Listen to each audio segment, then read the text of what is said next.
Chemistry आप छोड़ के नहीं जा सकते, क्योंकि अब जेई के पेपर्स जैसे आ रहे हैं, केमिस्ट्री के बिना आप इमेजिन नहीं कर सकते आपका एक अच्छे रैंक से सिलेक्शन। हमारे टीचर हमें सिंपल सी बात कहते थे, आप याद रखना, सेलेक्ट केमिस्ट्री करवाती है, रैंक फिजिक्स और मैथ्स से आती है। केमिस्ट्री नहीं करके जाओगे तो दोस्तों सिलेक्शन भी बहुत मुश्किल हो जाएगी। तो बस आपको इतना सिंपल सा आपको कैसे केमिस्ट्री करनी है। एंड फ्रेंड्स,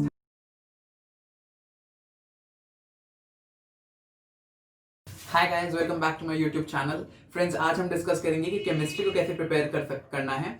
और फ्रेंड्स, हम एक बहुत इंपॉर्टेंट टॉपिक को ये भी डिस्कस करेंगे कि केमिस्ट्री को प्रिपेयर करना भी है या नहीं, क्योंकि इसके लिए तो इनफैक्ट ये भी बोलना पड़ेगा कि हमें केमिस्ट्री को प्रिपेयर करना चाहिए या नहीं करना चाहिए। क्योंकि फ्रेंड्स, हमारे एक बहुत रिस्पेक्टेड जीतू भैया ने भी तो हमें कुछ बात बताई थी ना कि केमिस्ट्री के बिना भी जेई का पेपर फोड़ा जा सकता है, जेई में एंट्री ली जा सकती है, आईआईटी में जाके बैठा जा सकता है। तो दोस्तों, उसको भी आज हमको डिस्कस करेंगे कि कहाँ तक उनकी बात सही है।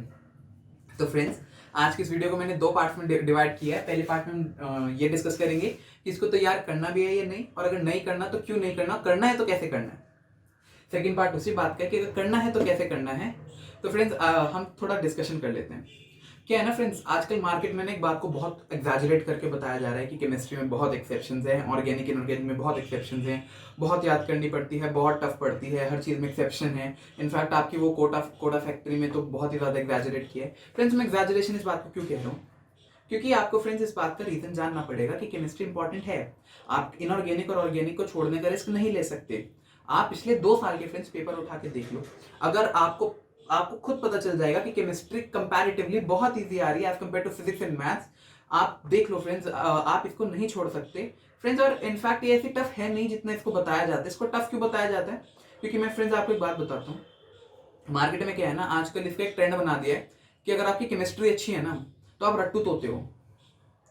बेसिकली केमिस्ट्री को छोड़ना आज एक स्टेटस सिंबल हो गया, इससे आपको रिस्पेक्ट मिल रही है। अच्छा, इसकी केमिस्ट्री खराब है, इसका मतलब इसका तो माइंड लॉजिकल होगा। लोग भी बोल रहे हैं मेरा ना माइंड लॉजिकल है, मैं इंटेलेक्चुअल हूँ, मैं इंटेलिजेंट हूँ, इस वजह से नहीं मैं केमिस्ट्री कर पाता। रटने का है ना, इंटेलेक्चुअल लॉजिकल बात हो तो मैं कर लूँ, कभी इधर हिंड्रेंस आ गए, कभी उधर हिंड्रेंस आ गए, इससे एक्सेप्शन हो गए, ये सब मुझे समझ नहीं आता।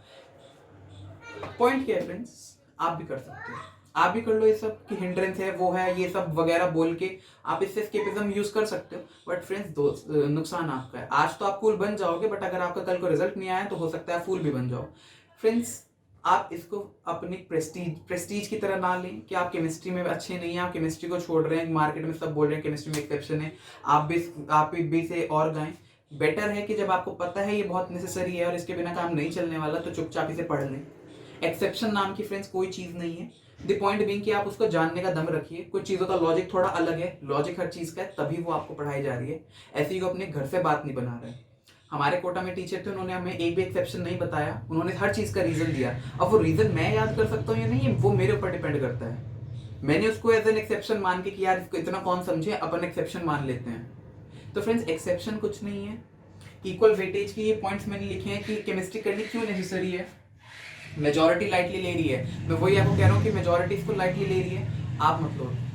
अगर आप नहीं लोगे, क्योंकि मेजोरिटी लोग ने तो जीतू भैया को देखा है ना, मेरी वीडियो सब तो देख नहीं रहे।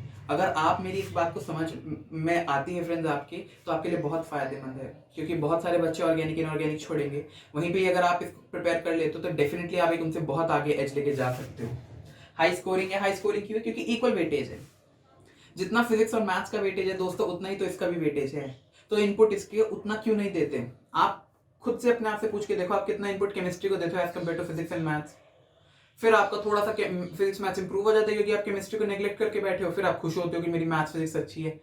इतनी अच्छी मत करो कि केमिस्ट्री बिल्कुल खराब हो जाए, क्योंकि केमिस्ट्री भी उतनी मार्क्स की आने वाली है। आपको पता है टाइम भी बहुत कम केमिस्ट्री में लगाना होता है। एक इनऑर्गेनिक का मेटलर्जी का क्वेश्चन आ जाए कोई सा भी, और फ्रेंड्स एक आपके सामने क्वेश्चन आ जाए रोटेशनल डायनेमिक्स का, तो आप खुद बताओ आपको कौन सा क्वेश्चन इजी है। मार्क्स तो सेम ही कैरी करने वाले हैं, ऐसा तो नहीं है कि केमिस्ट्री कम मार्क्स की आती है। तो फ्रेंड्स, मैं आपको एक एज अ बड़ा भाई, आपका मेंटोर के तौर पे यही कहूंगा कि अगर आप केमिस्ट्री के बारे में आपके मन में कुछ भी मिथ्स हैं, तो पहली बात तो वो आपके खुद के नहीं है, वो आपको इस सोसाइटी ने डाल के दे दी है। केमिस्ट्री मत करो, केमिस्ट्री मत करो, आपका नुकसान होने वाला है। जो आपको बोल रहे हैं वो केमिस्ट्री करके जाएंगे। तो फ्रेंड्स, आप प्लीज केमिस्ट्री को इग्नोर मत करो। केमिस्ट्री बहुत अच्छा सब्जेक्ट है, मुश्किल नहीं है। अभी हम डिस्कस करते हैं इसको तैयार कैसे करना है। आप इसको ऐसे तैयार करो जैसे मैं आपको बता रहा हूँ, मैंने भी ऐसे ही किया था, आपके लिए कोई प्रॉब्लम नहीं आएगी।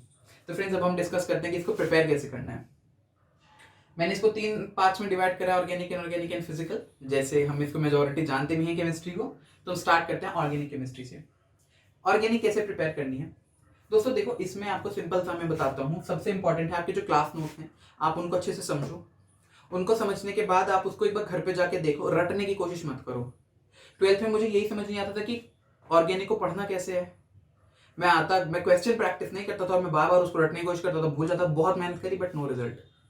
फायदा क्या है दोस्तों, फायदा आपको इस तरह से मिल सकता है कि अगर आप घर पे आके एक बार रिवाइज करते हैं जो टीचर ने पढ़ाया, रेगुलर रिवीजन कर रहे हैं बट रटने की कोशिश नहीं कर रहे हैं, रटने की जगह उसको आप क्वेश्चन प्रैक्टिस में ला रहे हैं। मैकेनिज्म्स में कोशिश करता था समझ जाऊं, रट लूं, बट फ्रेंड्स नहीं रटे जाते, मैं समझता हूं इस बात को। बट इसका एक बेटर ऑल्टरनेटिव क्या है इसको तैयार करने का, कि आप क्वेश्चंस को प्रैक्टिस करें। आपका क्वेश्चन के लिए सबसे बेस्ट सोर्स आपकी कोचिंग की बुक्स भी हो सकती हैं, आपकी स्कूल की बुक्स भी हो सकती हैं।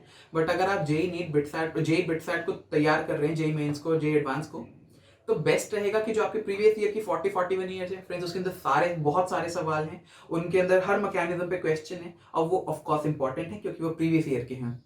तो आप उनको प्रैक्टिस करो। उनको प्रैक्टिस आप जैसे जैसे करोगे आपको अपना मैकेनिज्म यूज करना आ जाएगा। आप मैकेनिज्म को रटने मत जाओ।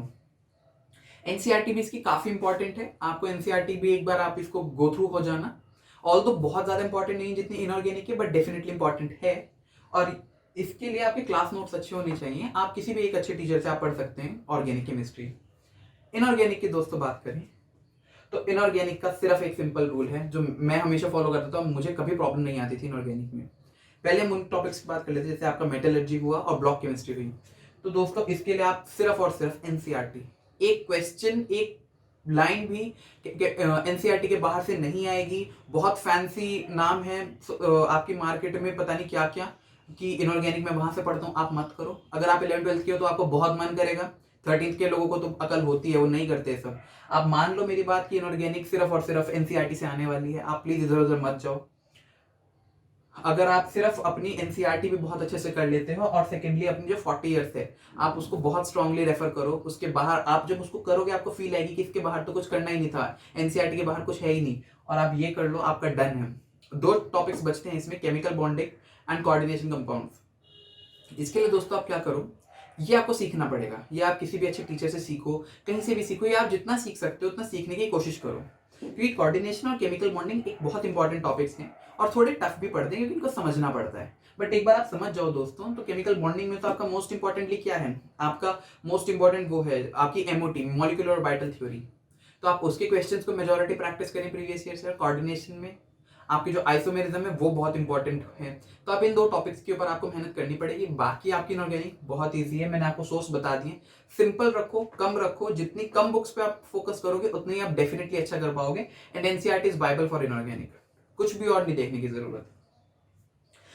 फिजिकल का फ्रेंड्स आपको मतलब ये काफी अलग है। क्लास नोट्स आपके बहुत अच्छे से मेंटेन्ड होने चाहिए, आपको समझ आनी चाहिए कि टीचर क्या बात बता रहा है।